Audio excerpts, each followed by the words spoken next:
Hello दोस्तों, स्वागत है आपका हमारे यूट्यूब चैनल नर्सिंग विद में, जहां आपको पढ़ाया जाता है बीएससी नर्सिंग फर्स्ट सेमेस्टर और जेएनएम नर्सिंग फर्स्ट ईयर के सभी सब्जेक्ट में फ्री ऑफ कॉस्ट। बाकी के सब्जेक्ट के लिए भी टीचर हायर किए जाएंगे, लेकिन वो आपके सपोर्ट पर डिपेंड करता है। मैं आपको पढ़ा रहा हूँ एनाटॉमी, मेरा नाम है केवी और यूनिट 4 पार्ट 6 चल रहा है हमारा, है ना। आज हमारा पार्ट 6 है।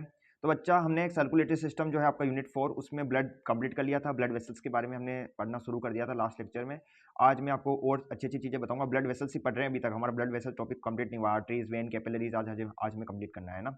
तो शुरुआत कर देते हैं। सबसे पहले तो यार आपके सामने एक नया टर्म आया है ना, क्या बोलते हैं, एनास्टोमोसिस। अब ये क्या होता है भैया, ये एनास्टोमोसिस क्या होता है? ये एक नया टर्म है आप लोगों के लिए, आप में से ज़्यादातर लोगों को इसका मतलब नहीं पता होगा। तो यार इसका मतलब हम देखते हैं कि भाई सबसे पहले ये क्या बोलता है। देखो समझो, देखो समझना, डेफिनेशन पढ़ना है इसकी। ए प्री कैपिलरी और post capillary communication between the neck boring vessels is called anastomosis. अब समझ में नहीं आया, मुझे पता है आपको समझ में नहीं आया, ठीक है, क्योंकि बुक की लैंग्वेज ऑब्वियसली बात है हार्ड होती है ना। तो ये तो वो लैंग्वेज हो गई, मुझे पता है ज़्यादातर लोग रटेंगे, लेकिन मैं आपको समझाता हूँ चीज़ों को, तो समझो यहाँ पर।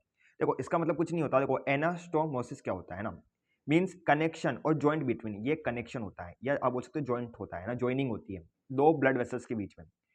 समझ रहे हो? आप लोग भैया ये तो, इसमें क्या बड़ी बात है, दो ब्लड वेसल तो आपस में जुड़ती है, कैपिलरीज आती है, लेकिन भाई नहीं, यहाँ पे ब्लड वेसल डायरेक्ट जुड़ेगी, यहाँ पे कैपिलरीज नहीं बनेगी। मतलब क्या बोला मैंने, जैसे समझ लो ये कोई ब्लड वेसल है ना, अभी आर्टरी भी हो सकती है, वेन भी हो सकती है ना, और ये साथ में दूसरी वाली से जुड़ गई, इस तरीके से, समझ रहे हो? इसको एनास्टोमस बोलते हैं। यहाँ पे ऐसा नहीं हुआ कि भाई पहले कोई ब्लड वेसल थी है ना, फिर ऐसे कैपिलरीज बटी है ना, ब्रांचेस बनी, फिर ब्रांचेस के बाद में फिर मेन ब्लड वेसल्स आई है ना, ऐसा नहीं हुआ। यहाँ पे डायरेक्ट ही एक ब्लड वेसल दूसरे ब्लड वेसल से जब डायरेक्ट कनेक्ट होती है तो उसको अपने एनास्टोमोसिस बोलते हैं ना। अब समझ गया क्या एनास्टोमोसिस का मतलब क्या होता है? हाँ भाई, आप समझ में आया ना, ऐसे समझाया करो तब समझ में आता है ना।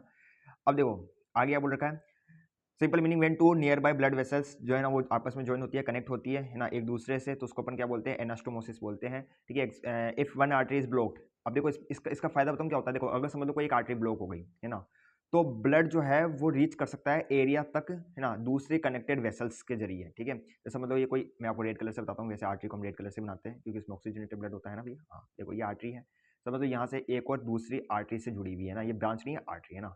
लेकिन अब क्या हुआ, यहाँ पे ब्लॉकेज हो गया, ऐसे ब्लॉक हो गया यहाँ पे ना, यहाँ पे जैसे कुछ भी ब्लॉकेज हो गया है ना, फेट वेट जम गया, तो यहाँ पे समझ लो कोई टिश्यू था, है ना, और ये आर्टरी यहाँ तक ब्लड ले जाती थी इस टिश्यू में, लेकिन अब यहाँ पे ब्लॉकेज हो गया, लेकिन यहाँ पर एक एनास्टोमर्स के कारण यहाँ पे देखो ये पहुँचा देगी ब्लड को, है ना, ये ब्लड जो है ये यहाँ से चला जाएगा, तो फायदा हुआ नहीं हुआ? हाँ भैया फायदा हुआ। तो वही तो चीज़ मैं आपको समझाना चाहता हूँ कि भाई फायदा होता है इस चीज़ का, है ना। हाँ भैया समझ गए, आगे बढ़े। हाँ भैया बढ़ो, तो चलो यार आगे बढ़ जाते हैं। देखो, तो ये ब्लड फ्लो को मेंटेन करने में मदद करता है, ठीक है, वन अगर कोई पाथ ब्लॉक हो जाए तो, ठीक है। तो एनास्टोमोसिस का मतलब समझ में आ गया। इन शॉर्ट में देखें तो कनेक्ट ब्लड वेसल्स को कनेक्ट करता है। अभी अलग अलग टाइप के होते हैं आपके, तो उनको टाइप्स भी देखेंगे हम इनके। तो ये आपकी डेफिनेशन वो है जो आपको एग्जाम में लिख के आनी है, और ये जो मैंने समझा दिया आपको, है ना। अब आगे बढ़ते हैं आगे, तो देखो आर्ट्रियल, अलग अलग टाइप के आपके एनास्टोमोस होते हैं ना। सबसे पहले आता है आगे बार आर्ट्रियल एनास्टोमोसिस, है ना। इसमें क्या होता है, in the communication between the arteries, अगर जो कम्युनिकेशन है वो किसके बीच में हो, दो आर्टरीज के बीच में, मतलब समझ लो ये, समझो ये क्या है, ये ओके क्या हुआ यहाँ पर हम आपको बताते हैं। समझो ये एक आर्टरी है ना, ये एक आर्टरी है और इसके साथ एक और आर्टरी जुड़ गई, ओके, फिर ऐसे जुड़ती जा रही है, तो ये आर्ट्रियल एनास्टोमोसिस हो जाएगा। समझ में आ गया ना, ये हम था जो आपको समझाना चाहता था, हम समझ गया होगा आप लोगों। हाँ भैया हम तो समझ गए, ठीक है आगे बढ़े। हाँ, तो इसमें आर्टरीज आपस में जुड़ती है, या ब्रांच ऑफ आर्टरीज भी जुड़ सकती है ना। इट में भी एक्चुअल, अब देखो दो तरह का हो सकता है, ये एक्चुअल या पोटेंशियल। अब इसमें क्या होता है, देखो in actual arterial anastomosis the arteries meet end to end. इसमें क्या होगा, जैसे मैंने अभी आपको यहाँ पे बना के बताया ना, ये क्या है, यहाँ पे देखो एक आर्टरी की जो एंड है ना, जैसे समझ लो ये आर्टरी है ना, तो ये एंड टू एंड जुड़ रही है, ठीक है। एक आर्टरी का जो टर्मिनेशन मतलब लास्ट पॉइंट है वो दूसरे आर्टरी के लास्ट पॉइंट से जुड़ रहा है ना, तो अपन इसको क्या बोलेंगे कि ये एक्चुअल क्या हो रहा है, एनास्टोमोसिस हो रहा है। समझ में आ गया, है ना। तो एग्जाम्पल के लिए, आप एग्जाम्पल तो यार आपको सारे याद रखने पड़ेंगे, मैंने लिख रखे हैं, तो इन एग्जाम्पल को आप याद रख लेना, ज़्यादा सारे याद करने की जरूरत नहीं है, दो तीन एग्जाम्पल याद रख लेना। एग्जाम में आए तो दो या तीन एग्जाम्पल लिख के आ जाना, है ना, ज़्यादा लिखने की जरूरत नहीं है, बस दो तीन एग्जाम्पल याद रख लेना, ओके भैया। हाँ, जो भी मैं एग्जाम्पल बताऊंगा ना, सब तो ऑब्वियसली ज़्यादा कोई याद नहीं कर सकता, दो तीन एग्जाम्पल याद रख लेना जो तुम्हें एग्जाम में लिख के आने हैं, डेफिनेशन और दो तीन एग्जाम्पल, ओके समझ गए। In potential arterial anastomosis the communication take place between the terminal arterioles, ठीक है। तो इसमें क्या होता है कि वही टर्मिनल आर्ट्रियोल्स के बीच में, पहली बात तो उसमें आर्ट्रियोल्स के बीच में था, यहाँ पे आर्ट्रियोल्स के बीच में कम्युनिकेशन होता है, पहली बात तो।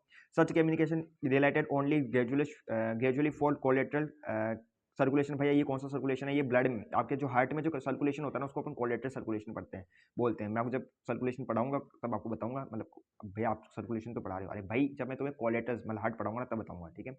Therefore on sudden occasional on of any artery the anastomosis may fail to come compensate the loss, the example are seen in the coronary artery. भैया को समझ में नहीं आया, आगे कैसे नहीं आया अभी समझ में आएगा। समझो यहाँ पर आपको ये बोल रखा है कि इन पोटेंशियल आर्टरी, तो भाई लोग समझते हैं इसको इजी लैंग्वेज में। लोग क्या बोल रखा है, देखो पोटेंशियल आर्टेरियल एनास्टोमोस मतलब क्या है, इट इज ए स्मॉल और वेरी थिन कनेक्शन। पहली बात तो देखो कनेक्शन तो होता है, किसके बीच में होता है, आर्टियोल्स के बीच में होता है। एक बात तो तुम्हें ये याद रखनी है कि यहाँ पे जो कनेक्शन होगा किसके बीच में होगा, आर्टियोल्स के बीच में। लेकिन जो बच्चा कनेक्शन होगा ना वो बहुत छोटा होगा, है ना, स्मॉल कनेक्शन होगा। ओके, मतलब वेरी थिन, या बोल सकते हो कनेक्शन होगा स्मॉल स्कोर कनेक्शन होगा, है ना, एंडिंग पार्ट ऑफ द आर्टियोल्स, आर्टियोल्स के बीच में होगा, छोटा होगा। This small connection not being enough for blood normal blood flow, मतलब नॉर्मल ब्लड फ्लो कराने के लिए जितनी कनेक्शन होनी चाहिए ना उतना कनेक्शन के लिए ये इनफ नहीं है। मतलब ये जो कनेक्शन, ये यहाँ पे जो कनेक्शन होगा ना वो इनफ नहीं होगा नॉर्मल ब्लड फ्लो के लिए भी, ये समझ में तुम्हें आना चाहिए, ठीक है। But if the main artery slowly gets blocked, these small vessels can slowly enlarge, dilate and allow some blood to pass।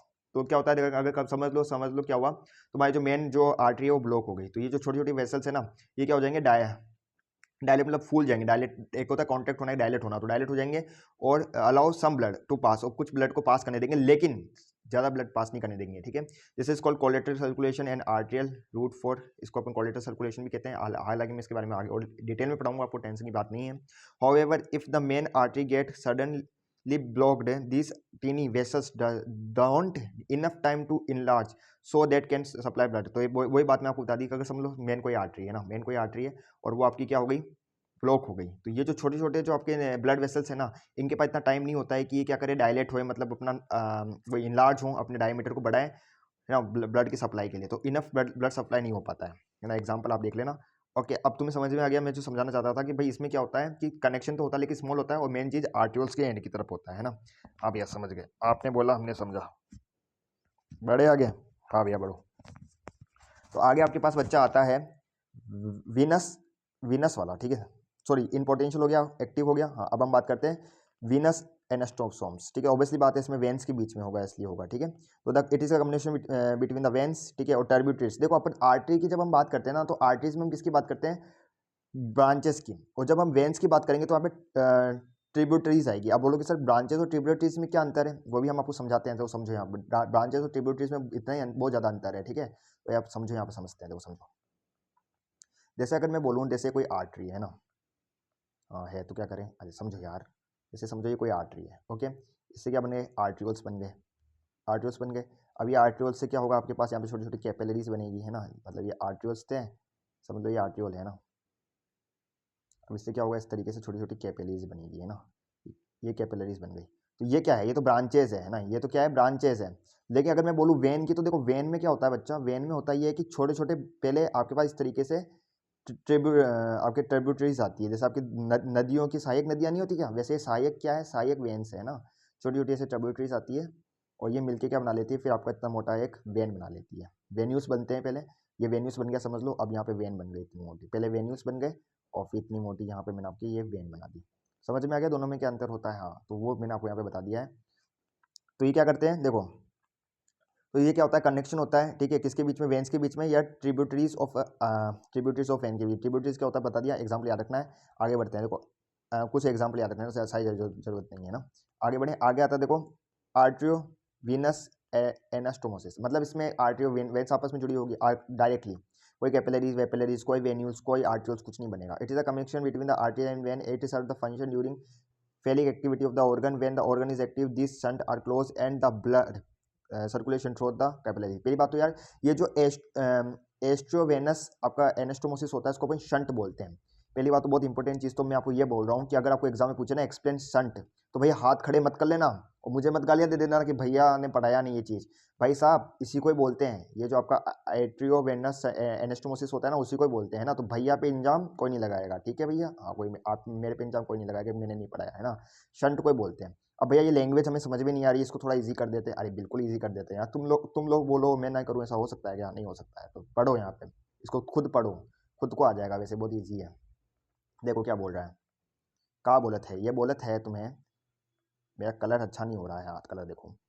Shunt A mean A direct connection between A artery, या तो मतलब ये क्या होता है, डायरेक्ट कनेक्शन होता है किसके बीच में, आर्टरी के बीच में, और बता दिया नाम से पता चल रहा है तो क्या बोल दोगे भाई, वेन के बीच में, है ना। तो it is a direct connection between artery और वेन, और क्या, ठीक है। And when without going through the capillaries, पहले बता चुका हूँ यहाँ पे कोई कैपिलरीज, कोई आपके आर्ट्रियोल्स, कोई आपके वेन्स, कुछ मतलब वही वेन्यूल्स कुछ नहीं होगा, ठीक है। डायरेक्ट क्या हो गया आपके कैपिलरीज, मतलब वो आर्टरी होगी और वेन आपस में जुड़ जाएगी, समझ लो। इसे मैं आपको समझाने की कोशिश करता हूँ। देखो ये आर्टरी है ना, और यहाँ पे क्या हो गया फिर आपके पास इधर से ये वेन, और ये क्या होगा इधर से इस तरीके से वेन जुड़ गई, समझ गए ना। ये चीज़ मैं आपको समझाना चाहता था। नॉर्मल कंडीशन में क्या होता है कि ब्लड यूजुअली फ्लो करता है आर्टरी से कैपिलरीज, फिर वेन में जाता है ना, ये तो नॉर्मल कंडीशन में होता है। But in this case this is shortcut, shunt होता है that connect the artery directly to the vein, मतलब शॉर्टकट होता है जो कि आर्टरी को डायरेक्टली किससे कनेक्ट कर देता है, आपके वेन से कनेक्ट कर लेता है। के ओके, समझ गए, बिल्कुल हमने बोला और आपने समझा, है ना, समझ गए ना।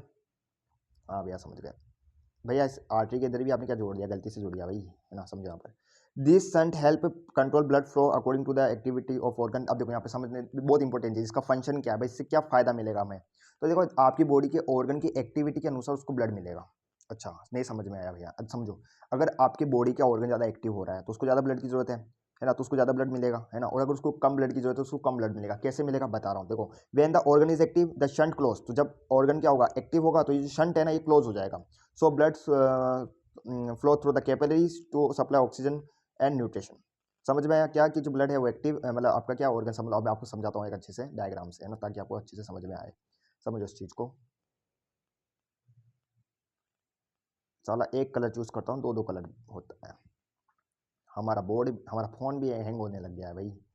देखो समझो, ये शंट है, ये इसको थोड़ा नीचे बनाते हैं ना। आज का लेक्चर बहुत बड़ा होने वाला है यार, है ना, तो दिल थाम के बैठना। बहुत सारी चीज़ें सिखाने वाला हूँ मैं आप लोगों को, कुछ नहीं छुड़ाने वाला हूँ, है ना। चाहो तो तुम लोग ऑथेंटिक बुक जो है रॉस एंड विल्सन, उसको साथ में लेके बैठ जाओ, उसके सारे नोट्स सब क्लियर होने वाले हैं यहाँ पे, है ना भाई। हाँ भाई समझो इस चीज़ को अब। समझो तुम्हारे पास क्या है यहाँ पे, पता नहीं भैया हमें क्या है। समझो यहाँ पे है तुम्हारे पास एक ऑर्गन, कोई भी ऑर्गन बना लेते हैं ना, इसमें सेल होगी। अच्छा तो क्या करना है, बता रहे हैं भाई, बता रहे हैं हम तुम्हें, ठहरो तो सही, ठहरो ठहरो। इसको थोड़ा और अच्छा सा बनाते हैं। एक सेकेंड, इरेजर कहाँ है हमारा। समझो अब हम कहाँ बनाने वाले हैं, समझना इस चीज़ को, है ना। समझोगे ना, समझ रहे हैं, हाँ भैया समझ रहे हैं, बोलो आप तो, हाँ बोलते जाओ, ठीक है। तो देखो समझो, पेन कहाँ गया हमारा। हम ये समझा रहे हैं कि जैसे यहाँ पे एक आर्टरी है ना, ये आर्टरी है, और ये मैंने क्या जोड़ दिया, ये मैंने जोड़ दिया, क्या क्या जोड़ दिया भैया, अरे बता रहे हैं ना, ठहरो तो सही। ये जोड़ दिया, ओके। अरे वाह वाह, क्या जोड़ा है ये। तो ये इस ऑर्गन से पास कर रहा है ना, ऑर्गन से पास कर रहा है। लेकिन यहाँ पर क्या होता है बच्चा, आपको पता है, एक चीज़ मैं आपको बताता हूँ, बहुत अच्छी चीज़ मैं आपको बताने वाला हूँ कि यहाँ पर होता ये भी है, क्या होता है वही तो बताने वाले हैं हम आपको। ये रबड़ आ जाए बस एक बार। हम्म, देखो समझो इस चीज़ को। यहाँ पे आपके पास छोटी छोटी कैपिलरीज में भी बन सकता है, देखो समझना यहाँ पर, है ना। अच्छी चीज़ समझा रहे हैं हम आपको, बस डायग्राम बनेगा, टाइम लगेगा, लेकिन अच्छा समझाएंगे, है ना, फॉर्मेलिटी नहीं करेंगे। देखो यहाँ पर, हम्म, ये वो यहाँ से इस तरीके से मैंने क्या बनाई है, कैपिलरीज बनाई है। समझो इस चीज़ को, है ना। यहाँ पे मैंने क्या बनाई है, इससे सबसे वेन्यूल्स होगा, कैपिलरीज होगी ना, तो कैपिलरीज भी बन रखी है ना। और आगे जाके कैपिलरीज फिर आपस आपको पता है क्या बना लेगी, आपका इस तरीके से ये बना लेगी, क्या बना लेगी, वेन्स, है ना, वेन्यूल्स बना लेगी। और ये वेन्यूल्स जाके एक और इसने क्या बना लिया, यहाँ पे समझो, यहाँ पे क्या बना लिया इसने, क्या बना लिया, वही तो बता रहे हैं, ये बना दिया इसने वेन, यहाँ पे एक और वेन बन गई। समझो मेरी चीज़ को, मेरी भावनाओं को समझो, डायग्राम को मत समझो, मेरे भावनाओं को समझो, है ना, जो मैं समझाना चाहता हूँ उसको समझो तुम लोग। तो मैंने क्या बोला, जैसे यहाँ पर आ रहा है ब्लड, अब समझ में आएगा भाई, है ना। अब समझना, ये आ रहा है ब्लड, अब समझ लो ये जो ऑर्गन है, ये ऑर्गन है एक्टिव। अच्छा तो एक्टिव है तो उसको क्या चाहिए, ब्लड चाहिए ना, हाँ ज़्यादा ब्लड चाहिए भैया इसको। तो ब्लड चाहिए तो हम क्या करेंगे, ये जो शंट है इसको कर देंगे क्लोज ना, ये जो शंट है ये बंद हो जाएगा। तो उससे क्या होगा, ये ब्लड जो है इधर चला जाएगा, ठीक है। अब जैसे ही शंट क्लोज हुआ तो ये ब्लड किधर चला गया, कैपिलरीज में चला गया। पहले कैपिलरीज में नहीं जाता है ना, क्यों नहीं जाता, क्योंकि शंट क्लोज नहीं था। शंट को क्लोज करोगे तभी तो जाएगा ना वो, समझ रहे हो ना मेरी बात। तो अब क्या हुआ, जैसे आपने शंट को क्लोज किया तो ये ब्लड कहाँ चला गया, कैपिलरीज में चला गया, मेरी बात को समझो, है ना। तो ये चीज़ मैंने आपको समझाई है, क्या समझाई है कि व्हेन द ऑर्गन एक्टिव तो शंट क्लोज होता है और जो ब्लड है वो फ्लो कर देता है कैपिलरीज में, और जो ऑक्सीजन न्यूट्रिशन है वो क्या क्या मिल जाती है, सेल को मिल जाती है, ठीक है। ये चीज़ मैं आपको यहाँ पे समझा दिया। अच्छा ऐसा है क्या? हाँ, यही तो है। अब चीज़ को वापस समझा, अभी और चीज़ समझाता हूँ मैं तुझे। नीचे वाली लाइन पढ़ो क्या? When the organ is not active, अगर आपका ऑर्गन एक्टिव नहीं है, तो क्या होगा? तो शंट ओपन हो जाएगा। तो so the blood take shortcut, तो जो ब्लड है वो शॉर्टकट ले लेगा, ठीक है? और आरटी2 vein that help save energy and control temperature. तो बंदा समझो यहाँ पर, जैसे आपका ऑर्गन अभी एक्टिव नहीं है, तो उस दौरान क्या होगा? ये शंट खुला हुआ रहेगा, और उस दौरान होगा ये कि जो ब्लड है ना, ये कैपिलरीज में नहीं जाएगा, यानी कि ये ब्लड है ना, इस कैपिलरीज में नहीं गया, मतलब ऑर्गन के पास गया ही नहीं, ऑर्गन को ब्लड की रिक्वायरमेंट ही नहीं थी ना, क्योंकि इनएक्टिव था, इसलिए डायरेक्ट वेंस में चला जाएगा ब्लड, और वेंस के जरिए हार्ट में चला जाएगा। तो बच्चा इसको बोलते हैं, ये चीज़ आपको समझनी थी यहाँ पर, कितना महत्वपूर्ण काम हो गया। तो इससे क्या हुआ? इससे फायदा ये हुआ कि एनर्जी बच गई हमारी, है ना, बॉडी की जो एनर्जी है वो बच गई। तो इसलिए शंट बहुत इंपॉर्टेंट प्ले करते हैं रोल बॉडी की एनर्जी को बचाने में। ओके, और कंट्रोल करते हैं टेम्परेचर को, जैसे स्किन का। एग्जाम्पल के देखो, इन स्किन एंड जैसे arteriovenous shunt help control body temperature, है ना। ये कैसे बॉडी टेम्परेचर कंट्रोल करता है? जब आपकी व्हेन इट्स कोल्ड, जब आपकी जो स्किन ठंडी होती है, कोल्ड होती है, तो जो शंट होता है ना, वो क्या हो जाता है? वो ओपन हो जाता है। तो उससे क्या होगा? जो हार्ट मतलब हीट लॉस है वो रिड्यूस हो जाएगा। और जब आपकी स्किन हॉट होती है, गर्म होती है आपकी स्किन, है ना, तो उस दौरान क्या होगा कि ये ज़्यादा ब्लड भेजेगा आपकी स्किन को, ठीक है, उसको ठंडा करने के लिए। समझ में आया? तो ये शंट का ये काम होता है ना, इस तरीके से। समझ गए अब तो? हाँ भाई, आप समझ गए। बस टाइम लगा मुझे पता है डायग्राम बनाने में, लेकिन फिर भी तुम्हें अच्छा समझ में आ गया होगा। तो ये इसको पढ़ लेना, है ना। बढ़ते हैं आगे, नए चीज़ों के साथ नई चीज़ें समझते हैं, सीखते हैं। अब आपके पास एक और नई टर्मिनोलॉजी मैं आपको बताने वाला हूँ, इसको बोलते हैं एंजियोसोम। अब ये क्या बच्चा? ये तो बहुत भी बढ़िया चीज़ है। देखो यार, it is a 3D block of tissue supply bye N artery. मतलब क्या बोला कि समझो आपका टिश्यू का, जैसे ये कोई टिश्यू है ना, अब मैं आपको 3D में तो यहाँ पे नहीं बना सकता, ऐसा समझ लो ना यार, ऐसा समझो। देखो तुम, आज तुम्हें मैथ भी पढ़ाते हैं ना, आज तुम्हें लगेगा कि भैया मैथ पढ़ रहे हैं, क्यूब बना रहे हो भैया, है हाँ क्यूब। तो ये क्या 3D ब्लॉक है? किसका? टिश्यू का। देखो इसमें टिश्यू होगा, टिश्यू का एक 3D ब्लॉक होगा, जिसमें क्या होगा बताया? इसमें एक अच्छी चीज़ क्या है कि इसमें वेन कैपिलरी नहीं आती, इसमें डायरेक्ट ही क्या होगा? ये एक ऐसा टिश्यू का 3D ब्लॉक है जिसमें डायरेक्ट वेन और कैपिलरीज ब्लड सप्लाई करती है। मतलब यहाँ सॉरी, वेन और आर्टरीज ब्लड सप्लाई करती है। मतलब यहाँ पे कोई कैपिलरी, कोई वेन्यूज कुछ नहीं होगा। जैसे ये आर्टरीज आई, आर्टरीज से ब्लड आया, ये ब्लड इस टिश्यू को मिल जाएगा, इस ब्लॉक को मिल जाएगा, जो भी टिश्यू का ब्लॉक है उसको ब्लड मिल जाएगा, और फिर ये ब्लड आगे वेन्स में चला जाएगा, है ना, डीऑक्सीजनेटेड ब्लड चला जाएगा इस तरीके से आगे। तो मतलब ऐसा 3D ब्लॉक ऑफ टिश्यू जो डायरेक्ट ब्लड कहाँ से लेता है? आर्टरीज या वेन से, उसको अपन एंजियोसोम बोलते हैं। तो ये इसमें देखो, इसमें ओनली फॉर टिश्यू नहीं होगा, इसमें आपकी स्किन, फेशिया, मसल, बोन सब आते हैं। ये जो 3D ब्लॉक है ना, इसमें टिश्यू के अलावा स्किन, फेशिया, मसल, बोन सब होते हैं। ये 3D जिग-जैग पजल की तरह है। ये क्या होता है अभी बताऊंगा मैं सब आपको। सम हैव चीफली, इसमें क्यूटेनस कंपोनेंट भी होते हैं और 3D मसल कंपोनेंट होते हैं। Neck body angiosome link with the choke vessels, if angiosome is blocked it territory can be rescue from adjacent choke vessel. कुछ समझ में नहीं आया? अभी समझाता हूँ, देखो समझो इस चीज़ को। इसको पढ़ो, इसको पढ़ोगे तो सब समझ में आ जाएगा। क्या बोला कि 3D मतलब एंजियोसोम मतलब क्या होता है? 3D ब्लॉक ऑफ टिश्यू होते हैं, है ना, जो कि क्या करते हैं? ब्लड लेते हैं किससे? मेन आर्टरी या वेन से। समझ में आ गया? इन ब्लॉक इंक्लूडिंग इसमें स्किन, फेट, फेशिया, मसल सब होते हैं ना। तो ये सारी चीज़ें होती हैं इनमें। देखो कोई नहीं पढ़ाएगा इतना डिटेल में जो मैं तुम्हें पढ़ा रहा हूँ, बहुत अच्छी अच्छी चीज़ें लेके आ रहा हूँ तुम्हारे सामने। MBBS लेवल की चीज़ है, नर्सिंग ऑफिसर के लेवल की चीज़ है भाई, नर्सिंग ऑफिसर में आती है ऐसी क्वेश्चन, इसलिए मैं पढ़ा रहा हूँ। और all together you can imagine the body as being made of many such as आपके 3 ब्लॉक्स हो गए ना। तो मतलब यहाँ क्या बोल रखा है कि अगर आप है ना इन सबको एक साथ जोड़ोगे तो आपको ऐसा लगेगा कि जो आपकी बॉडी है ना, वो क्या हो रहा है? वो बहुत सारे 3D ब्लॉक से मिलके बनी है। मतलब जैसे मैंने एक ब्लॉक बना के बनाया है ना, तो अगर आप इन सबको साथ में जोड़ के रखते हो तो आपको ऐसा लगेगा कि आपकी जो बॉडी है ना, वो इस तरीके के बहुत सारे 3D ब्लॉक से मिलकर बनी है आपकी बॉडी, ऐसा आपको लगेगा। और उनको साथ में मिला के एक टाइल उनको फिट किया गया है, ठीक है। Jigsaw puzzle puzzle puzzle जैसा बनाते हो ना, वैसे ब्लॉक है ये, और इन ब्लॉक को फिट कर करके आपकी बॉडी को बनाया गया है, एक पजल जैसे बनती है वैसे, ऐसा ही वो यहाँ पे समझाना चाहता है ना। तो ये इतनी इंपॉर्टेंट नहीं है, मैंने आपको ये याद रखना है कि एंजियोसोम की डेफिनेशन क्या होती है, और इसमें की स्किन, फेस, ये सब होते हैं। Okay, the neighbouring angiosome blocked next to, क्या देखा है? द नेक बोरिंग एंजियोसोम, अगर समझ लो नेक बोरिंग का मतलब जानते हो ना, आस पड़ोस के जो एंजियोसोम है, ठीक है, blocks next to each other, मतलब ये जो ऐसे जो मैंने ब्लॉक्स बनाए हैं ना, ये ब्लॉक्स, ये मैंने जैसे एक ब्लॉक बनाया है, तो इसके पास में और भी ब्लॉक होंगे ऐसे बहुत सारे। तो ये जो नेक बोरिंग एंजियोसोम है are connected by small blood vessel, जिसको अपन चौक वेसल बोलते हैं। तो अगर कोई तुम्हें पूछ ले कि भाई चौक वेसल क्या होता है, तो क्या बोलोगे?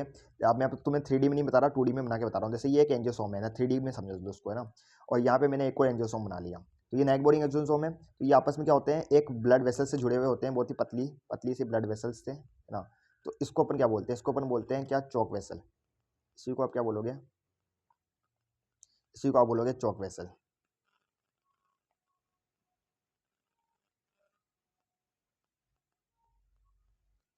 अच्छा भैया, हाँ देखो, if one angiosperm artery get blocked, अब इसका क्या काम होता है, इससे हमें क्या फायदा है, ये चौक वेसल क्यों बनाई है, एक और याद करने का फोड़ा पड़ गया है, पहले तो याद चीजें याद नहीं हो रही, अब चौक वेसल और याद रखो, एक और नाम याद रखो।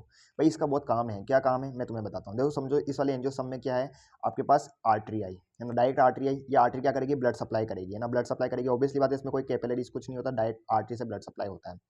अब समझ लो यहाँ पर भी एक आर्टरी है, लेकिन इस आर्टरी में यहाँ पर हो गया ब्लॉकेज। तो अगर ब्लॉकेज हो गया तो ये ब्लड जो है, यहाँ पे जैसे ब्लड आ रहा था, ये ब्लड आ रहा था, लेकिन ये ब्लड जो है ना बच्चा, अब ये ब्लड जो है ये आगे नहीं पहुंच पाएगा, क्यों नहीं पहुंच पाएगा, क्योंकि बच्चा आपके ब्लॉकेज हो चुका है, तो आगे ब्लड नहीं पहुंच पाएगा। तो भाई ये जो टिश्यू, ये टिश्यू का है, टिश्यू है इसमें, ये जो है इसमें टिश्यू ये सब है ना, तो इनको ब्लड तो चाहिए, तो ये मर जाएंगे बेचारे, है ना, इनको ब्लड नहीं मिला, तो अब इनको ब्लड कहाँ से मिलेगा, यहाँ पे ये जो एंजियोसोम है ना, यहाँ से ब्लड इधर आ जाएगा, समझ रहे हो, समझ रहे हो, ये ब्लड इधर आ जाएगा, तो इसको ब्लड मिल जाएगा, नहीं मिल जाएगा, ठीक है, तो ये काम होता है। ये चीज़ यहाँ पे आपको समझाना चाहता था, समझ गए होंगे। चौक वेसल का काम क्या होता है कि अगर समझ लो मेन आर्टरी में कभी ब्लॉकेज हो गया, तो पास वाली जो एंजियोसोम है ना, नाइक बोरिंग एंजियोसोम, उससे जो ब्लड है वो इसमें चला जाएगा। कुछ समझाना चाहता हूँ मैं तुम्हें, समझ गए होंगे अब तक तो तुम, है ना।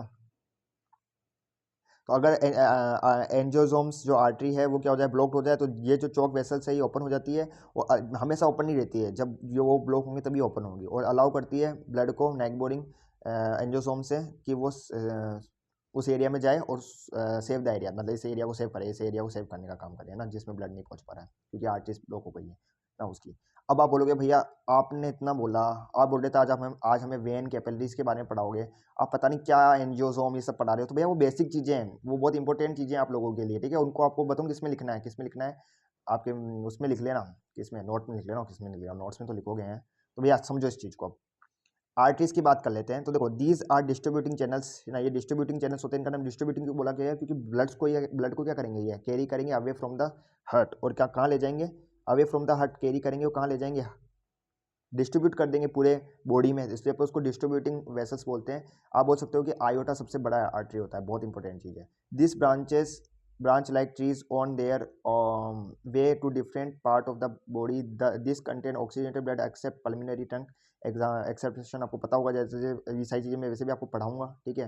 It's two branches, the pulmonary arteries which, pulmonary artery आप जानते हो ना, हाँ भैया, विच कैरी डीऑक्सीजनेटेड ब्लड, तो मतलब ये बोल रहा है कि वैसे तो जितनी भी आर्टरीज है ना वो ऑक्सीजनेटेड ब्लड लेके जाती है, एक्सेप्शन क्या है, पल्मिनरी आर्टरी जो कि हार्ट के जरिए लंग्स के पास ब्लड ले जाएगी, ये जो ब्लड ले जाती है ना वो डीऑक्सीजनेटेड होता है। वैसे तो सारी जितनी भी आर्टरीज है वो ऑक्सीजनेटेड ब्लड ले जाती है, लेकिन बस एक पल्मिनरी आर्टरी एक मात्र ऐसी आर्टरी है जो डीऑक्सीजनेटेड ब्लड ले जाती है, लंग्स के पास ले जाती है ऑक्सीजनेशन उसको ऑक्सीजनेशन करने के लिए, है ना।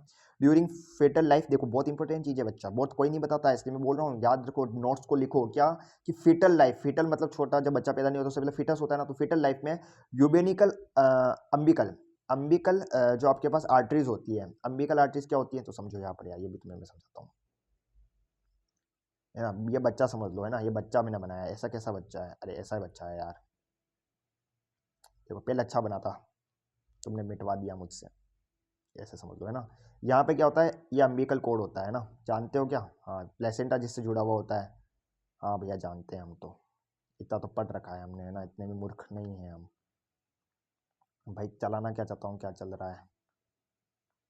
यहाँ पे एम्बिकल कोड होता है, इससे प्लेसेंटा जुड़ा होता है, तो इस एम्बिकल ये जो एम्बिकल यूबेनिकल कोड जो है, इसमें जो आपके आर्टरीज होती है ना वो डीऑक्सीजनेटेड ब्लड, बहुत बहुत बहुत बहुत ज़्यादा इंपॉर्टेंट भाई, मैं बता नहीं सकता कितना ज़्यादा इंपॉर्टेंट है, तो बच्चा लोगों को याद ही रखना पड़ेगा इसको, है ना। मैं काम करता हूँ, नेट बंद कर देता हूँ, पता नहीं कौन व्हाट्सएप पे मैसेजेस कर रहा है।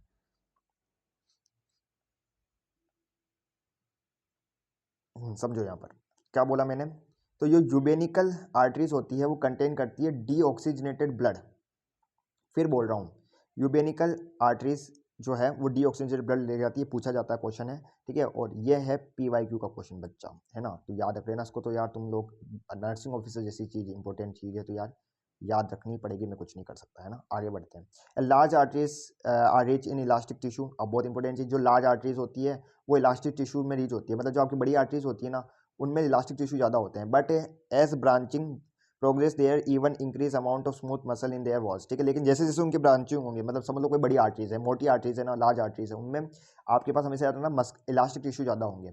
लेकिन जैसे जैसे आर्टरी छोटी होती जाएगी ना, उनमें स्मूथ मसल्स बढ़ते जाएंगे उनकी वॉल्स में, मतलब इलास्टिक टिश्यू कम होते जाएंगे और स्मूथ मसल बढ़ेंगे। In minute branches which are visible to naked eyes are called arterioles, उनको अपन आर्ट्रियोल्स बोलते हैं। They give the maximum peripheral resistance, जो कि मैक्सिमम पेरिफेरल रेजिस्टेंस देते हैं, है ना। अब ये पेरिफेरल रेजिस्टेंस क्या होता है? पेरिफेरल रेजिस्टेंस का मतलब होता है ब्लड को फ्लो होने से रोकना, है ना, ब्लड को रजिस्ट करना, क्योंकि आपको पता है कैपिलरीज के डायमीटर छोटा होता है तो वहाँ पे ब्लड रुकता है ना, तो ब्लड को रोकने का काम करते हैं वो, मैक्सिमम पेरिफेरल रेजिस्टेंस प्रोवाइड कराते हैं कौन? कैपिलरीज। फिर आता है आर्टरीज, तो आर्टरीज का कोई कैरेक्टरिस्टिक्स पूछ ले तो कैरेक्टरिस्टिक्स आपको लिख के आने, चार चार है तो 3 तो लिख के आना, है ना। वो नंबर पे डिपेंड करता है कि कॉलेज में किस नंबर पे पेपर आया है, किस नंबर का क्वेश्चन पूछा है ना। आर्टरीज आर थिक वॉल, सबको पता है, being uniformly thicker than the accommodate accommodating veins. इसका मतलब ये है कि जो इसके साथ वाली वेन्स है ना, उससे क्या होती है, ज़्यादा थिक होती है। देखो एक याद रखना हमेशा, मैं आपको ये चीज़ बताता हूँ कि आपकी बॉडी में जैसे कोई ये आर्टरी है ना, तो इस आर्टरी के साथ साथ हमेशा एक वेन चलती है पैरेलल पैरेलल पैरेलल में, ठीक है। ये समझ में आ रहा है? जैसे ये आर्टरी है तो इस आर्टरी के साथ हमेशा इसके पैरेलल क्या होगा, एक वेन चलेगी। तो ये बोल रखा है कि जो आर्टरी होती है ना, वो हमेशा अपनी जो पैरेलल, इसके जो पैरेलल वेन चल रही है उससे हमेशा ये थिक होगी। ये चीज़ मैं आपको यहाँ पे बोल रहा हूँ, ठीक है। एक्सेप्ट फॉर आर्टरीज, या ये मतलब ये जो आर्टरीज होती है ना, except for arteries with in the cranium, exception तो सबके याद रखने पड़ेंगे भाई। क्रेनियम में ऐसा नहीं होता है ना, क्रेनियम में आपके एक्सेप्शन है इसका, बाकी पूरी बॉडी में कहीं पे भी जाऊँ, और यहाँ पे वर्टिकल, यहाँ पे वर्टिबल कैनाल में भी या एक्सेप्शन है, तो वर्टिबल कैनाल में आपको एक्सेप्शन याद रखना है। बाकी कहीं पर भी आप चले जाओ आपकी बॉडी में, सब जगह आपके आर्टरीज जो होगी वो हमेशा थिक होगी वेन से, है ना। Their lumen is smaller than the, है ना। तो याद पता है, आपको पता होना चाहिए कि जो आपका वेन्स होता है उनका ल्यूमन बड़ा होता है। ल्यूमन आप जानते होंगे, है ना, तो उनका ल्यूमन बड़ा होता है, किसका? वेन्स का। आर्टरीज का वेन ल्यूमन छोटा होता है ना, स्मॉल होता है अगर आप उसको वेन से कंपेयर करते हो, है ना। आर्टरीज हैव नो वॉल्स, बहुत इंपॉर्टेंट। आपको मैं आपको एक चीज़ बताता हूँ, देखो ब्लड प्रेशर जो होता है ना, वो हमेशा आर्टरीज में ज़्यादा होता है, वेन्स में ब्लड प्रेशर होता ही नहीं, बहुत कम होता है। तो वॉल्व्स जो होते हैं, वॉल्व्स क्या होते हैं तो मैं आपको समझाता हूँ। वैसे मैं आपको आगे भी वॉल्व्स डिटेल में पढ़ाऊंगा, है ना, टेंशन की बात नहीं। जैसे ये वेन में होते हैं ना, इनमें क्या होते हैं, इस तरीके के आपके वॉल्व्स होते हैं ना भैया, समझो यहाँ पर ये वॉल्व्स होते हैं। तो ये जो वॉल्व्स होते हैं ये बस आपके वेन में होते हैं, आर्टरीज में नहीं होते, क्योंकि आर्टरीज में वॉल्व्स की जरूरत ही नहीं होती, ब्लड प्रेशर बहुत ज़्यादा होता है। ये वॉल्व्स क्या करते हैं, बैक फ्लो ऑफ ब्लड को रोकते हैं ना, ब्लड को पीछे वापस बैक फ्लो होने से रोकते हैं। An artery is usually by veins, वो पता है, बता दिया। Nerves and lymphatics, lymphatic nodes भी होंगे इसमें, लिम्फेटिक वेसल्स भी होगी कहीं ना कहीं। ऑल देम आप टुगेदर फॉर्म है, बहुत इंपॉर्टेंट चीज़, ये सब मिलकर क्या बनाते हैं, वेन्स, ये नर्व्स, ठीक है। और ये सब चीज़ें आपके साथ आर्टरीज के साथ मिलकर क्या बनाते हैं, न्यूरोवास्कुलर बंडल बनाते हैं। याद रखना है क्या? बिल्कुल याद रखना है यार, बिल्कुल याद रखना है, मुझे पता है तुम लोग याद रख लोगे इस चीज़ को, है ना। Which is surrounded bye supported which is surrounded and supported by fibro areolar seat. तो ये भी याद रखना ना कि फाइब्रो एरियुलर सीट से ही क्या होता है, सराउंडेड और सपोर्टेड होते हैं बच्चा, ठीक है। ओके, टाइप ऑफ आर्टरीज की बात करें तो लार्ज आर्टरीज, बताओ कौन सा टाइप का होगा इसमें, इलास्टिक टाइप होगा, है ना। ये एग्जाम्पल याद रख लेना, है ना। मीडियम आर्टरीज की बात करें या स्मॉल आर्टरीज की बात करें तो मस्कुलर टाइप होंगे, इनके 2-3 एग्जाम्पल जैसे रेडियल ना, ये सब याद रख लेना। स्मॉलेस्ट आर्टरीज की बात करें तो दे मेजर 50 से 100, मतलब इनका डायमीटर याद रखना 50 से 100 माइक्रोन होता है। मैं कुछ नहीं कर सकता, ये चीज़ें तुम्हें याद ही रखनी पड़ेगी, डाटा तो याद ही रखना पड़ेगा, है ना। एमसीक्यू सीधा बनता है यहाँ से। आर्ट्रियोस डिवाइड इनटू टर्मिनल आर्ट्रियोस, है ना। कोई भी आर्ट्रियोल है ना, जब टर्मिनल आर्ट्रियोस में डिवाइड होता है तो टर्मिनल आर्ट्रियोस का डायमीटर कितना होता है वही पूछा जा सकता है। तो यार टर्मिनल आर्ट्रियोल्स का डायमीटर भी तुम्हें याद रखना इतना होता है। एंड हैविंग 1 और 2, इनमें ना स्मूथ मसल्स की लेयर होती है ना। The side branches from terminal arterioles, अब देखो आर्टरीज ने टर्मिनल आर्टरीज बनाया, है ना। अब यहाँ पे टर्मिनल आर्टरीज है ना, इनकी जो साइड ब्रांचेस है ना, उनको अपन क्या बोलते हैं, मेटाट्रियोल्स, ठीक है। तो ये मेटाट्रियोल्स याद रखना, मेटाट्रियोल्स क्या होता है। ओके, ये भी बहुत इंपॉर्टेंट चीज़ मैं आपको बता रहा हूँ। मतलब क्या बोला मैंने कि भाई तुम्हारी आर्टरीज है, उन्होंने आर्ट्रियोल्स बनाया। आर्ट्रियोल्स क्या होते हैं, आर्ट्रियोल्स के टर्मिनल आर्ट्रियोल्स बनते हैं ना आर्ट्रियोल्स से। अब जो टर्मिनल आर्ट्रियोल्स होते हैं ना, वो भी ब्रांचेस में जाके टूट जाते हैं, मतलब टर्मिनल आर्ट्रियोल्स की भी वो और ब्रांचेस बन जाती है ना। तो उन ब्रांचेस को अपन क्या बोलते हैं, मेटाट्रियोल्स बोलते हैं। अगर कोई तुमसे पूछे कि एक्सप्लेन मेटाट्रियोल्स, तुम्हारे एग्जाम आ जाएगा, क्वेश्चन आ जाएगा, है ना, 1 नंबर में, तो ये तुम्हें डेफिनेशन यहाँ से यहाँ तक लिख के आनी है, बिल्कुल लिख के आनी है ना। कोई कंजूसाई नहीं करनी है ना, लिख के आ जाओगे ना, अरे बिल्कुल लिख के आ जाएंगे सर, है ना। विच मेजर, अब यहाँ पे इनका मेटाट्रियोल्स की भी आपको यार 10 से 15 माइक्रोन होते हैं एट द ओरिजन के समय। And about 5 micron at the termination, मतलब ओरिजिन, मतलब जहाँ से शुरुआत होती है ना मेटाट्यूल्स की, वहाँ पे तो होता है 10 से 15 माइक्रोन, लेकिन जब इनका टर्मिनेशन होता है जहाँ पे ये एंड पॉइंट, वो होते हैं 5 माइक्रोन, ठीक है। The terminal layer end of the metarterioles is surrounded by peripheral sphincter, इसमें प्री कैपिलरी स्प्लिंटर होते हैं। स्प्लिंटर का मतलब जानते हो ना, ये क्या होता है? स्प्लिंटर आपका कोई भी चीज़ के ब्लैक बैक फ्लो को रोकता है, जैसे आपको पता होगा अपने, आपका जो होता है क्या, स्टमक, उसमें भी स्प्लिंटर होते हैं ना, आपका एनल स्प्लिंटर हुआ, तो ये क्या करता है, किसी भी चीज़ को रोकता है आगे जाने से, है ना। तो वो स्प्लिंटर यहाँ पे प्रेजेंट होंगे, ये क्या करेंगे कि ब्लड को आगे जाने से रोकेंगे आप, है ना, ये सही चीज़ है ना। विच रेगुलेट ब्लड फ्लो, जो कि ब्लड फ्लो को रेगुलेट करते हैं किसमें? कैपिलरी बैंड में। कैपिलरी बैंड में आपको बता चुका था क्या होता है ना। It is important to know the muscular arterioles are responsible for generating peripheral resistance, बता चुका हूँ क्या होता है। And they may be regulate for the क्या diastolic blood pressure. Blood pressure जब मैं आपको पढ़ाऊंगा तब आपको बताऊंगा डायस्टोलिक ब्लड प्रेशर क्या होता है, तो इसके लिए भी क्या करते हैं, ये रेगुलेट करते हैं। भैया डायस्टोलिक ब्लड प्रेशर क्या होता है, पढ़ाऊंगा, चिंता मत करो, सब आएगा, है ना।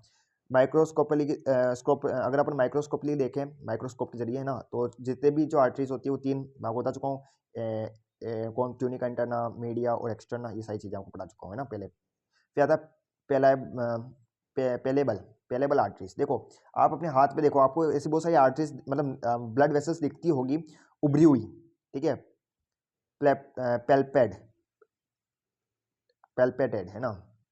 पेल्पेटेड का मतलब क्या है, ऐसे उभरी हुई है ना, आपको दिखती होगी कि हाँ ये देखो, ये नस मेरी जा रही है ना, नीली नीली कलर की, हाथ हाथ में दिखती होगी ना यार आप लोगों को। बहुत सारे लोग क्या करते हैं, खास करके लड़के करते हैं लोग, है ना, अपने ऐसे हाथ की जो हाथ है, आम है ना, उसको भींच लेते हैं ना, ऐसे हाथ से बढ़िया भींच लेंगे, और फिर अपने नसें फुलाएंगे ना, नसें दिखाएंगे, देखो मेरी नसें।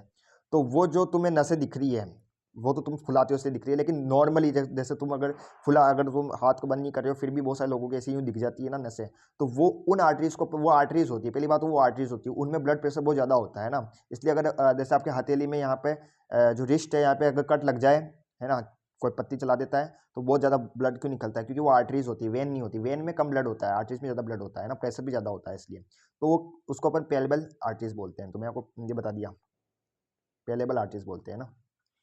अब नर्व सप्लाई, बहुत इंपॉर्टेंट चीज़ की भाई, आर्टरीज में जो नर्व सप्लाई, देखो आर्टरीज है, आर्टरीज भी यार ब्लड वेसल्स चाहिए, तो ब्लड वेसल्स की भी सेल्स होगी ना यार, तो उनको भी क्या चाहिए, नर्व सप्लाई होगा, उनमें भी न्यूट्रिशन। आपको पता है जो ब्लड वेसल्स होती है ना, उनके अंदर भी ब्लड सप्लाई करने के लिए अलग से ब्लड वेसल्स होती है, उनके बारे में मैं आपको बताऊंगा। तो यार चीज़ों को समझा करो, पढ़ा करो चीज़ों को, है ना, रटना नहीं है, बहुत सारी चीज़ें सीखने वाली होती है, ठीक है।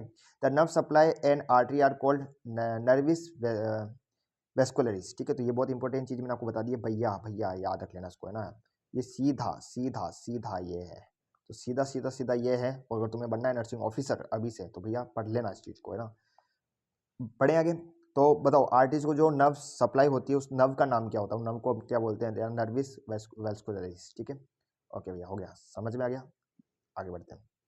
एंड आर्टरीज, देखो क्या है, arteries we do not anastomose with their neighbouring are called end arteries. मतलब ऐसी आर्टरीज जो अपने नेक बोरिंग आर्टरीज के साथ जो है, एनास्टोमस का मतलब आपको बता चुका हूँ, नहीं होती है, उसको बोलते हैं एंड आर्टरीज, है ना। बढ़ते हैं आगे। देखो वेंस की बात करें अगर हम, तो देखो आर्टरीज आपका कंप्लीट हो चुका है, वेंस की बात कर लेते हैं। Veins are drained channels that carry deoxygenated blood, सबको पता है, ठीक है। डिफरेंट पार्ट ऑफ बॉडी से कहाँ पे ले जाएंगे? हार्ट की तरफ ले जाएंगे, है ना। कुछ बड़ी बात तो है नहीं, सबने पढ़ रखी है चीज़, है ना। कुछ नया पढ़ाओ भैया, इतना सब तो नया पढ़ा दिया, और कितना नया पढ़ाओ तुम लोगों को, है। Like river veins are form, ये ट्रिब्यूटरीज बनाती है ना, बता चुका हूँ, ये भी तुम्हें पता होना चाहिए।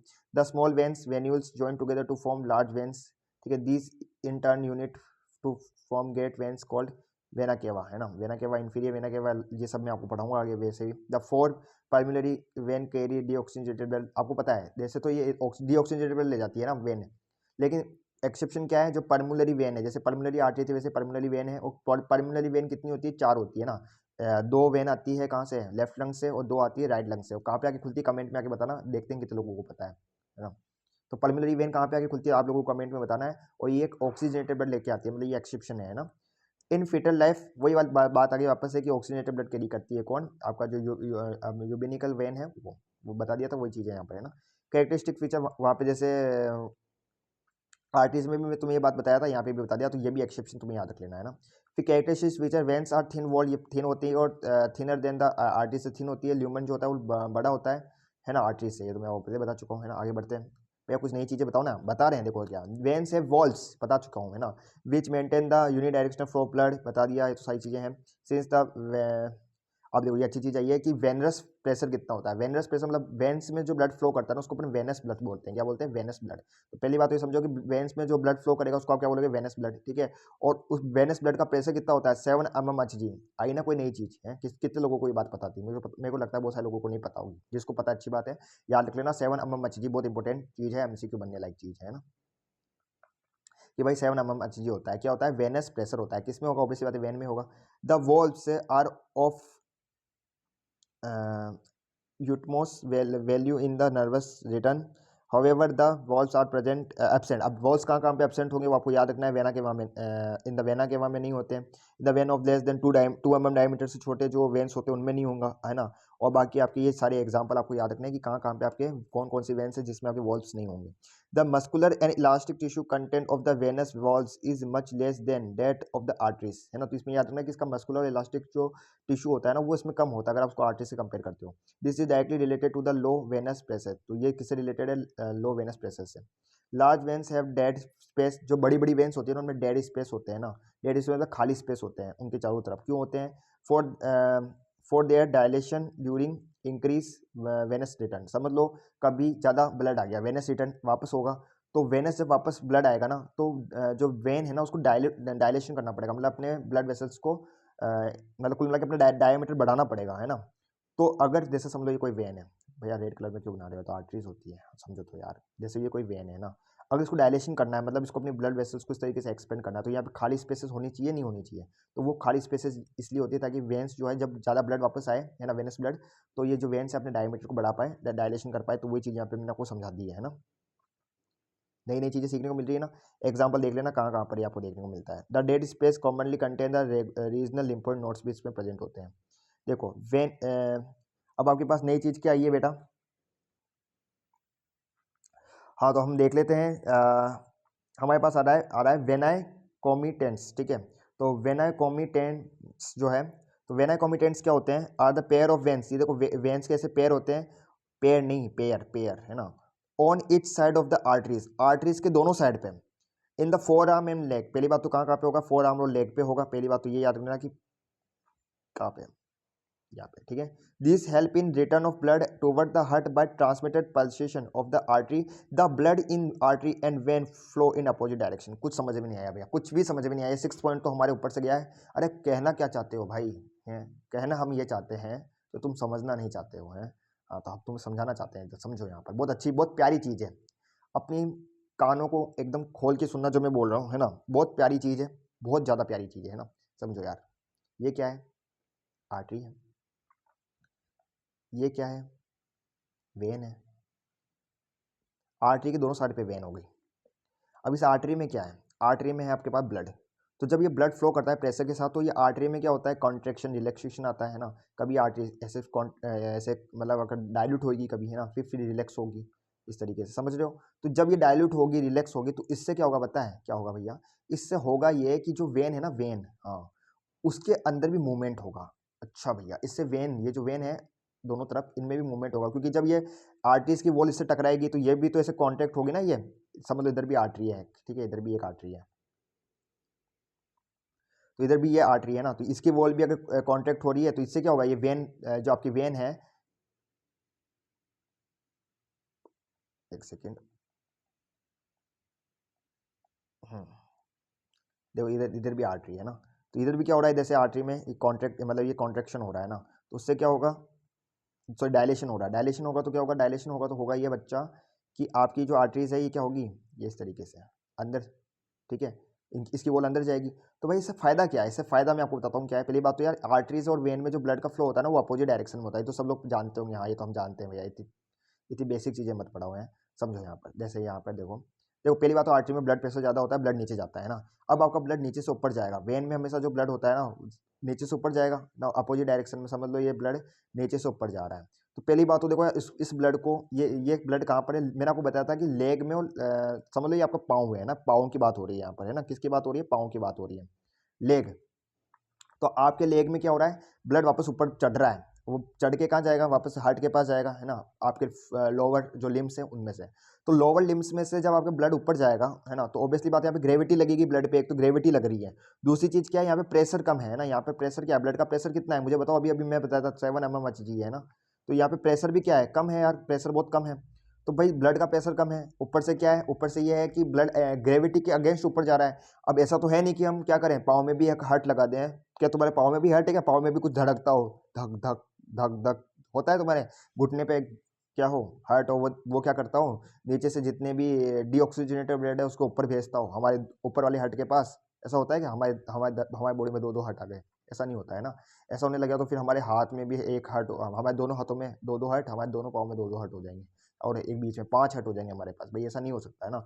तो भाई ऐसा क्या किया जाए, ये जो ब्लड है ये ऊपर चला जाए, तो क्या होगा पता है, कि जैसे ही ये आपकी जो आर्टरी है इसमें मूवमेंट होगा, जैसे ये हुआ तो इससे क्या होगा कि आपकी वेन में मूवमेंट होगा, है ना, वेन में भी मूवमेंट होगा। तो वेन में मूवमेंट होने से क्या होगा, मूवमेंट होने से ये होगा कि जो ब्लड है ऊपर ऊपर चढ़ेगा, समझ रहे हो। तो ये मैं आपको समझाना चाहता था कि वेन में ब्लड ऊपर कब चढ़ता है, जब आपकी आर्टरी में मूवमेंट होता है। आर्टरी में मूवमेंट होने का मतलब ये है कि आर्टरी में पल्स आती है ना, अपने अपने हाथ में, हाथ है ना आपके हाथ हथेली, उसमें देखो आपको एक ऐसी धमनी होती है ना जो क्या करती है, उछलती है ना, पल्स, उसमें पल्सेशन होता है। तो जब आर्टरीज में पल्सेशन होगा तो उससे वेन्स में क्या होगा, मूवमेंट होगा, है ना, और वेन्स का जो ब्लड है वो ऊपर ऊपर फ्लो करेगा। वही चीज़ मैं आपको बताना चाहता था कि the blood in artery and veins flow opposite direction, तो बता दिया, the help return of the blood towards the heart transition pulsation of the artery. ये चीज़ थी जो आपको समझनी थी। अब आर्टरी और वेन में क्या अंतर है बच्चा, तो वो मैं आपको यहाँ पे बता देता हूँ। बहुत प्यारी प्यारी चीज़ें हम पढ़ते हुए चल रहे हैं, बस आर्टरी क्या और वेन में क्या अंतर है। आर्टरी के ऑक्सीजनेटेड ब्लड, इसका एक्सेप्शन तुम्हें याद रखना है, away from the heart except pulmonary और ट्रंक और पल्मिनरी आर्टरी, है ना। वो पल्मिनरी आर्टरी ट्रंक में क्या अंतर होता है बता दूंगा मैं जब मैं हार्ट पढ़ाऊंगा, ना टेंशन नहीं लेना है। वेन कैरी डीऑक्सीजनेटेड ब्लड, इसका भी वही एक्सेप्शन है ना, pulmonary vein. These are mostly deep situated in the body, है ना। तो ये आपकी बॉडी में क्या होते हैं, डीप सिचुएटेड होती है, और ये आपकी सुपरफिशियल होती है और डीप भी हो सकती है ना। दीज आर थिक वॉल्ड, ये थिक वॉल्ड होती है ना। हाई मस्कुलर एक्सेप्ट, बच्चा क्या बोलना चाहते हो भैया आप, अभी हम बताते हैं ना, तुम टेंशन क्यों लेते हो, सब बड़े अच्छे से बताएंगे यार, सीखो। दीज आर थिक वॉल्ड, ये थिक वॉल्ड होती है, बता चुका हूँ वैसी चीज़ें, ये थिन वॉल्ड होती है। These are process narrow lumen, इसमें न्यूमन छोटा होता है, इसमें न्यूमन बड़ा होता है। वॉल्स एब्सेंट होते हैं, इसमें प्रेजेंट होते हैं, है ना। रेडिश इन कलर होता है इसमें, और ब्लू इन कलर होती है। This are slow spurty fluid of blood giving pulse, this are show spurty flow of blood. अब ये क्या करता है, ये स्पूटी फ्लो ऑफ ब्लड को शो करता है, ठीक है, और मतलब पल्स देता है। अब स्पूटी फ्लो का मतलब क्या है, कि इसमें जो ब्लड होता है ना जेट की तरह जाता है, मतलब पहले, मतलब अब एक बार याद रखना कि जो आर्टरीज है ना, आर्टरीज उसमें जो ब्लड है ना कभी भी कंटिन्यूस फ्लो नहीं करेगा। स्पूटी फ्लो का मतलब ये है कि इसमें कभी भी ब्लड, आर्टरीज में ब्लड कभी भी कंटिन्यूस फ्लो नहीं करता है। जैसे हार्ट ने क्या किया, बीट किया, तो ब्लड का एक जेट जाएगा, है ना, फिर बीट किया तो दूसरा जेट ऑफ ब्लड, फिर तीसरा जेट ऑफ ब्लड, प्रेशर के साथ ब्लड के जेट जाते हैं किसमें, आर्टरीज में, इसलिए आप देखोगे आर्टरीज में पल्स आती है ना। वहीं अगर हम बात करें तो इसमें स्लो स्लगिश फ्लो होगा, ब्लड का ब्लड धीरे धीरे फ्लो करेगा। Blood in arteries move with pressure, और इसमें मूव कोई लो प्रेशर के साथ मूव करता है। Arteries get empty at the time of death, बहुत इंपॉर्टेंट, कोई व्यक्ति जब मर जाता है ना तो उसकी आर्टरीज एकदम खाली हो जाती है, कुछ उसमें ब्लड नहीं होता, लेकिन वेन्स में ब्लड भरा रहता है कई बार। Up at time of death, तो डेथ मृत्यु के बाद में भी कुछ समय तक जो वेन्स है उनमें ब्लड भरा रहता है ना। If arteries wall is injured the blood comes out like a fountain in a large, की प्रेशर ज़्यादा ना इसलिए। और विनस में जो इंजरी हो जाए तो ब्लड जो है वो आता है collect in a pool small area around veins, ठीक है। तो मतलब इसमें जो ब्लड होता है वो मतलब बाहर तो आता है और कलेक्ट हो जाता है, जैसे आपका तालाब भरता है ना वैसे तालाब की तरह भर जाता है, किसके, स्मॉल एरिया में, है ना, वेन्स के चारों तरफ। तो इसमें से फाउंटेन की तरह बाहर नहीं आएगा, थोड़ा बहुत ब्लड निकलेगा, और तालाब जैसे तालाब भरता है वैसे ब्लड का तालाब भर जाएगा वेन्स के चारों तरफ। कैपिलरीज की बात करें तो ये लास्ट आपका कैपिलरीज बचा हुआ है जिसको हम देख लेते हैं भैया। ये कितना बड़ा है, अरे बहुत बढ़िया चीज़ है, मैं आपको बताने वाला, बहुत नई नई चीज़ें सीखोगे अभी आप, सुनो। This are the network of microscopic vessels which connect arteries with the venules, ठीक है। तो बताइए तो some this come in intimate connect with the tissue for a exchange of nutrients, मतलब आपको पता है कैपिलरीज की वॉल बहुत पतली पतली होती है, जैसे ये कोई टिश्यू है ना, समझो यहाँ पर ये कोई टिश्यू है, ये सेल है टिश्यू के, है ना। तो यहाँ पे आपके पास क्या होंगी, छोटी छोटी कैपिलरीज होंगी, तो ये कैपिलरीज क्या करेगी, ये कैपिलरीज यहाँ से वेस्ट प्रोडक्ट जैसे CO2 हुआ उसको ले लेगी, ठीक है, और इनको क्या दे देगी, इनको ऑक्सीजन दे देगी, ठीक है, न्यूट्रिशन न्यूट्रिएंट्स दे देगी, सारी चीज़ें, है ना। Metabolites across walls between the blood and the tissue fluid है ना। कैपिलरीज आर रिप्लेस बाय, बहुत इंपॉर्टेंट चीज। देखो आप बोलोगे साइनोसॉइड्स क्या होते हैं, मैं आपको पहले बता चुका हूँ ना। साइनोसॉइड्स जो होते हैं, या मैंने आपको बता दिया, साइनोसॉइड्स के बारे में मैं आपको पहले बता चुका हूँ, तो जिसने वो लेक्चर नहीं देखा हो जाके देख लेना। तो साइनोसॉइड्स जो है ना, वो कई बार कैपिलरीज को क्या कर देते हैं, आपका रिप्लेस कर देते हैं ना, जैसे इन ऑर्गन्स में। Okay, functionally the blood vessels can be classified to, ये आपको मैं लास्ट में बताऊंगा है ना। ये चीज़ आपको भी इग्नोर करनी है, ये जो चीज़ आपने लिख रखी है ना, मैंने क्या लिख रखा है भैया, इसको आपको भी इग्नोर करना है। किसको इग्नोर करना है, इसको मैं लास्ट में वैसे बता चुका हूँ है ना। आप जब ये वीडियो लास्ट में देखोगे तो आपको पता चल जाएगा कि कितनी तरह के ब्लड वेसल्स होती है। एक बार हम सारी ब्लड वेसल्स को पढ़ लें, फिर मैं आपको लास्ट में वो चीज़ बता दूंगा, तो इसको भी हम इग्नोर रखते हैं। ओके, आगे बढ़ते हैं, कैपिलरीज की बात कर लेते हैं। कैपिलरीज, देखो और चीज़ें देखो। कैपिलरीज का मतलब होता है here are network of the microscopic endothelial tube. पहली बात तो ये एंडोथीलियल ट्यूब होती है। और ये भैया ये क्या कर दिया,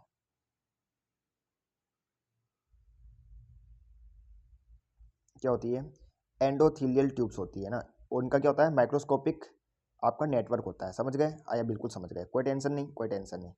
interpose between the arterioles and the venules. Interpose का मतलब ये है कि वही बात है, पहले आर्टरीज और वेन्यूल्स के बीच में इंटरपोज होंगे ना। पहले पहले आर्टरीज, आर्टरियल्स, कैपिलरीज, फिर वेन्यूल्स, ठीक है। The true capillaries without any smooth muscles ना। ट्रू कैपिलरीज किसको बोलते हैं, जिसमें कोई स्मूथ मसल्स नहीं हो, ये याद रख लेना। Being after a transition zone of 50-100 micro beyond the pre-capillary splinter, the capillaries are replaced by, ये इंपॉर्टेंट चीज़ बता दिया मैंने आपको फिर से है ना। तो जहाँ जहाँ पे मैं अंडरलाइन करते जा रहा हूँ ना, केवनस, ठीक है। तो जो कैपिलरीज होती है वो आपकी केवनस स्पेसिस से क्या हो जाती है, आपकी रिप्लेस कर दी जाती है। कौन कौन से ऑर्गन है याद रख लेना है ना। तो केवनस ऑर्गन है, इनको बस ये याद रखना है कि जो कैपिलरीज है वो केवनस एक स्पेस होती है, मतलब ये डायलेटेड स्पेस होती है, जिसको अपन क्या बोलते हैं, केवनस स्पेस। तो केवनस स्पेस कुछ नहीं होता है, डायलेटेड स्पेस होती है, जिसमें क्या होता है आपकी जो कैपिलरीज है वो इन कैविनेस के द्वारा रिप्लेस कर दी जाती है। ऑर्गन का याद रखना ना, कहाँ कहाँ पे कर दी जाती है ना, कुछ एग्जांपल है जो याद रखने ही पड़ेंगे। आगे बढ़ते हैं, आगे आपके पास आता है वो साइज की बात करें तो एवरी डायमीटर ऑफ कैपिलरीज, पहले भी बता चुका हूँ, बहुत इंपॉर्टेंट है, ये तो आपको याद रखना है। यहाँ से एमसीक्यू बन ही चुका है ना, तो याद ही रख लेना है। just in just sufficient to permit the red blood cell to pass through in single file, but the मतलब ये इतना सफिशिएंट होता है कि भाई जो रेड ब्लड सेल आरबीसी है उनको पास करने दे, है ना। ये उतना इसका डायमीटर होता है। But the size vary from organ to organ, vary कर सकता है। It is smallest in brain, बहुत इंपॉर्टेंट चीज़ है, बहुत ज़्यादा इंपॉर्टेंट चीज़ है बच्चा, याद रख लेना। स्मॉलेस्ट कहाँ पर होती है, ब्रेन में और इंटेस्टाइन में, बहुत इंपॉर्टेंट है, पूछा जा सकता है। स्मॉलेस्ट कैपिलरी कहाँ प्रेजेंट होती है, फिर बोल रहा हूँ, याद रख लो, कहाँ पे, ब्रेन में और इंटेस्टाइन में। और लार्जेस्ट, उसका साइज भी याद रखना, 20 माइक्रोमीटर, माइक्रोन सॉरी 20 माइक्रोन्स कहाँ पर होती है, स्किन में और बोन मैरो में। तो बताओ मुझे स्मॉलेस्ट कहाँ पर होगी, आंखें बंद करो, मुझे बताओ कहाँ पे होगी, ब्रेन में और इंटेस्टाइन में। और लार्जेस्ट कहाँ पर होगी, लार्जेस्ट होगी आपकी स्किन में और बोन मैरो में, कितनी होगी, 20 माइक्रोन्स। समझ में आ गया।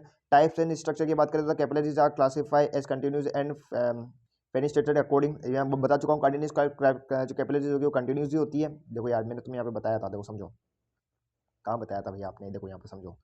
देखो मैंने तुम्हें पहले लेक्चर में बता दिया था कि इस तरीके की है ना, कि इसमें क्या है, कंटिन्यूस है, इसमें ना ट्यूनिका जो एक्सटर्ना है वो प्रेजेंट होगा, कहीं कहीं पे नहीं होगा, वैसे ज़्यादातर प्रेजेंट होता है। फिर फेंसिलेटेड कैपिलरीज में क्या होता है, आपके पास छोटे छोटे पोर्ट्स होते हैं, ठीक है।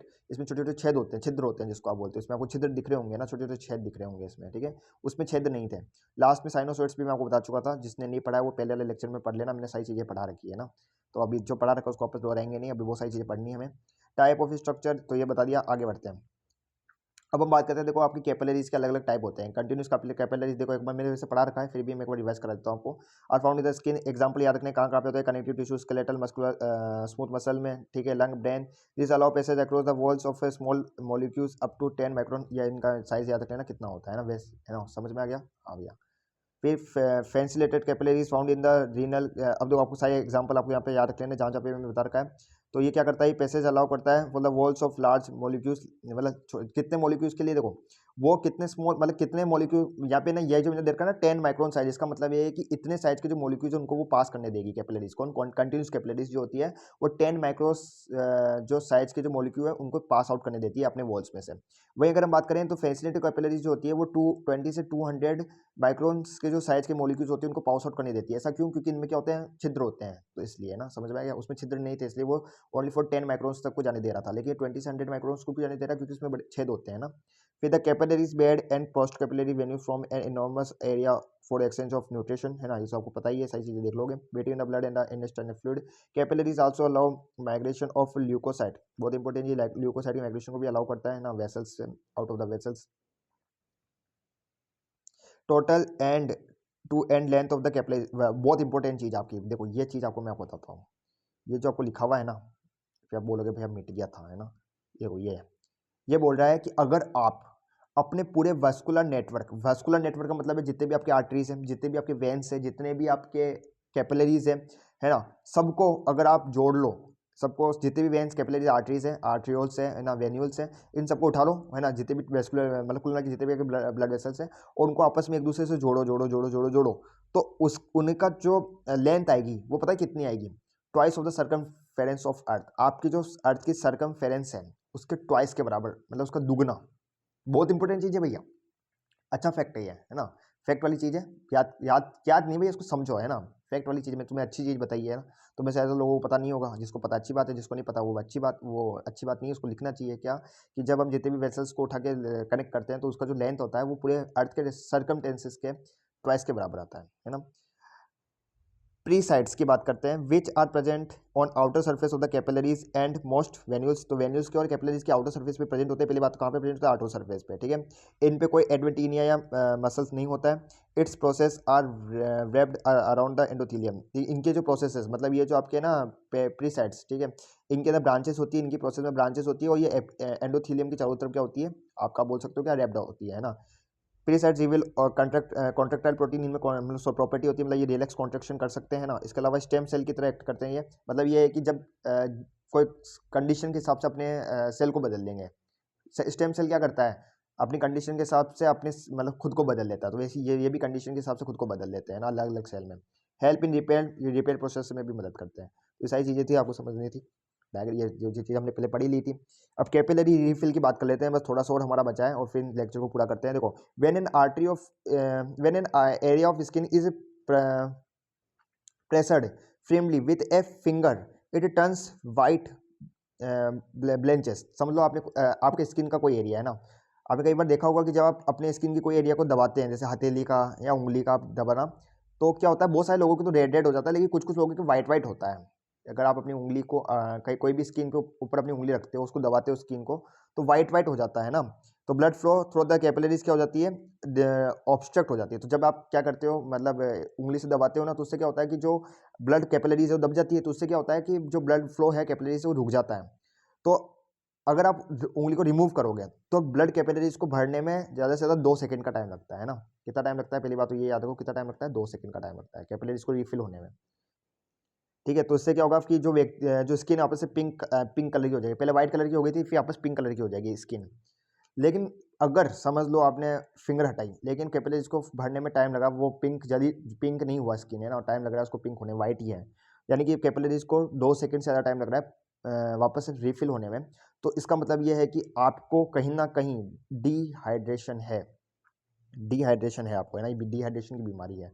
और आपको क्या हो सकता है, और आपको पुअर परफ्यूज जल हो सकता है ना, परफ्यूजन, है ना। तो आपको क्या हो सकता है, पुअर परफ्यूजन। अब बोलोगे सर ये पुअर परफ्यूजन क्या है, तो यार मैं तुम्हें सिखाता हूँ। देखो यार, ये अच्छी चीज़ है ना, एक्स्ट्रा चीज़ है, क्या है, देखो यार, सीखने वाली चीज़ है ना, कि अगर यहाँ पे टर्म आया है तो वो उसको सिखाना मेरे तुम्हारा फर्ज बनता है, और तुम्हारा फर्ज क्या बनता है, उसको सीखना।